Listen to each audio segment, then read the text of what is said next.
అందరికీ నమస్కారం. ఈరోజు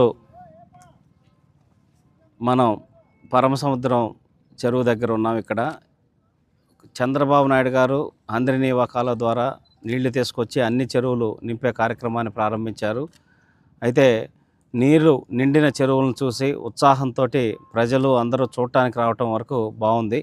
అయితే కొంతమంది పిల్లలు ఉత్సాహంతో పాటు ఆ చెరువులో ఈత కొట్టాలని చెప్పనేసి దిగటం, అక్కడ చెరువులో రకరకాలుగా అనేక్వల్గా గుంతలు ఉండటం వల్ల ఈరోజు ఇక్కడ పరమసముద్రం సంబంధించి చెరువులో ఒక బాబు మిస్ అయ్యాడు. మనకి ఆ అబ్బాయి గురించి కూడా డిపార్ట్మెంట్ వారు, లేకపోతే ఫైర్ డిపార్ట్మెంటు, పోలీస్ డిపార్ట్మెంట్ వాళ్ళు అందరూ కూడా వెతకడానికి పనిచేస్తూ ఉన్నారు. దయచేసి కుప్పం నియోజకవర్గంలో ఉన్న ప్రజలకి, అలాగే ఈ చెరువుల హంద్రీనీవా ద్వారా ఏ చెరువులు నింపుతున్నామో ఆ గ్రామస్తులకి అందరికి కూడా విజ్ఞప్తి చేస్తున్నాం. సో చెరువులన్నీ మట్టి కోసం కానీ ఇసుక కోసం రకరకాలుగా తవ్వున్నారు. పెద్ద పెద్ద గుంతలు చెరువుల్లో ఉన్నాయి. ఆ నీళ్లు తెలియకుండా, లోతు తెలియకుండా దిగటం వల్ల అపాయం కలిగేటటువంటి అవకాశం ఉంది. ఆల్రెడీ ఇప్పుడు ఒక బ్యాడ్ ఇన్సిడెంట్ చూస్తున్నాం.